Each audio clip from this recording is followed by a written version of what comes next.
नमस्कार दोस्तों, आज की हमारी कहानी का नाम है घूंघट।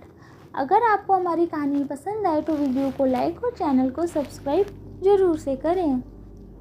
अरे रानी, ओ रानी, सो रही हो क्या अभी तक? रानी की जेठानी जोर जोर से चिल्ला रही थी। घर के आंगन में खड़े होकर रानी यानी मैं, तभी मैं भागती हुई अपने कमरे से निकली और बोली, दीदी आ गई मैं। जेठानी बोली, रानी तुम्हारा नाम रानी है, तुम रानी नहीं हो। मैंने तुम्हें रात में ही समझाया था कि सुबह को जल्दी उठ जाना, तुम्हारी मुंह दिखाई की रस्म है। मैंने बोला कि दीदी रात को नींद ही नहीं आई, जगह नहीं है और मन में थोड़ा डर था कि सुबह आँख नहीं खुली तो। रजनी दीदी हंसती हुई बोली, रानी, मेरी प्यारी देवरानी, जल्दी से घूंघट कर लो, अगर माँ जी आ गई तो हंगामा हो जाएगा। मैंने घूंघट किया ही था, तभी माँ जी वहाँ आ गई और कड़कड़ाती हुई आवाज़ में बोली, चलो अब क्या यहीं गपशप मारती रहोगी तुम दोनों? हमने चलना शुरू किया था। तभी माँ जी ने रजनी दीदी के कंधे पे हाथ रखा और बोली, पता है ना कहाँ से जाना है और कैसे जाना है? माँ जी ने बोला कि जब भी कोई बड़ा तुम्हारे सामने खड़ा हो तो हमेशा घूंघट में रहना और कम से कम अपने बड़ों के सामने आना और बिना घूंघट के तो कभी नहीं। रजनी दीदी कुछ बोली ही नहीं, बस अपना सिर हिलाकर हाँ बोल दिया। मैंने भी बस अपना सर हाँ में हिलाया। माँ जी के जाने के बाद मैंने पूछा, रजनी दीदी आप तो स्कॉलर हो और इन सब चीज़ों में कैसे निभाते हो?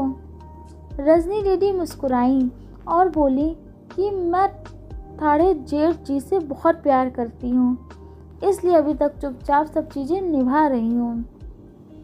मैं कुछ नहीं बोली और चुपचाप रजनी दीदी के साथ घर के बाहर वाले कमरे में जाकर बैठ गई। वहाँ पर एक पड़ोस की आंटी जा बैठी। वो बोली कि ये कैसे बहू आई है, ससुर जी सामने खड़े हैं और ये यहाँ बैठी है। मुझे कुछ समझ में ही नहीं आया। रजनी दीदी बोली कि आंटी जी अभी नई बहू है, यहाँ के रीति रिवाज सीखने में थोड़ा समय लगेगा। रजनी दीदी मुझे वहाँ से उठाकर मेरे कमरे में छोड़ गई। 6 महीने यूं ही छोटी छोटी चीज़ों में बीत गए।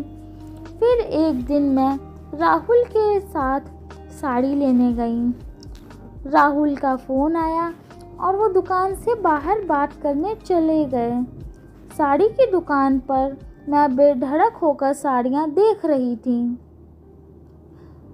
फिर 2 बार, फिर 3 बार, तभी साथ में बैठे हुए अंकल जी खासे। 1 बार, फिर 2 बार, फिर 3 बार। मैंने साड़ी वाले भैया से बोला कि भैया इन अंकल जी को पानी दे दो, बहुत खांसी हो रही है इन्हें।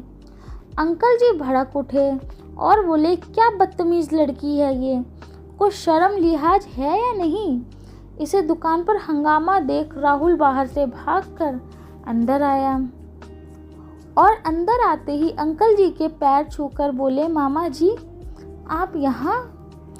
मैं घबरा के दुकान से बाहर निकल आई, एक लंबा घूंघट करके गाड़ी में बैठ गई। राहुल बाहर आया और गाड़ी में बैठकर गाड़ी बहुत तेज़ चलाने लगा और मैंने धीमी आवाज़ में बोला, गाड़ी बहुत तेज़ चला रहे हो, कहीं एक्सीडेंट ना हो जाए। हम घर पहुँचे ही थे, तभी माँ जी ज़ोर ज़ोर से चिल्लाते हुए बाहर आईं, देखो आ गई है ये रानी साहिबा, ख़ानदान की इज्जत मिट्टी में मिला के। तभी रजनी दीदी आईं और बोली, माँ जी मेरे शादी को 6 साल हो गए हैं और मैं अभी तक मामा जी को नहीं जानती, कैसे जानेगी? माँ जी ज़ोर से चिल्लाई, देखो कैसे चपर चपर जवान चल रही है इस रजनी की। कभी राहुल सबकी बात को काटते हुए बोले कि माँ ये दोनों सही बोल रही हैं, अगर ये हमेशा घूंघट करके रहती हैं तो ये मामा जी को कैसे पहचानेंगी? और माँ, मामा जी के फ़ोन पर तुमने पूरे घर की शांति का भंग कर दिया है। ये वो समाज है जिसने सीता मैया पर भी उंगली उठाई थी। पिताजी और जेठ जी ने भी अपने बच्चे राहुल के साथ ही रखा। माँ जी थोड़ी देर सोचने के बाद वापस रजनी दीदी और मेरे पास आईं और बोलीं कि तुम दोनों को अपनी मर्यादा पता है।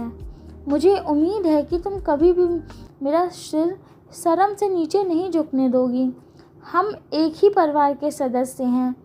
हम हमेशा साथ रहना है, अच्छा वक्त हो या बुरा वक्त। हर सदस्य को अपनी मर्यादा पता है। माँ जी ने मुझे और रजनी दीदी को गले लगा लिया। धन्यवाद।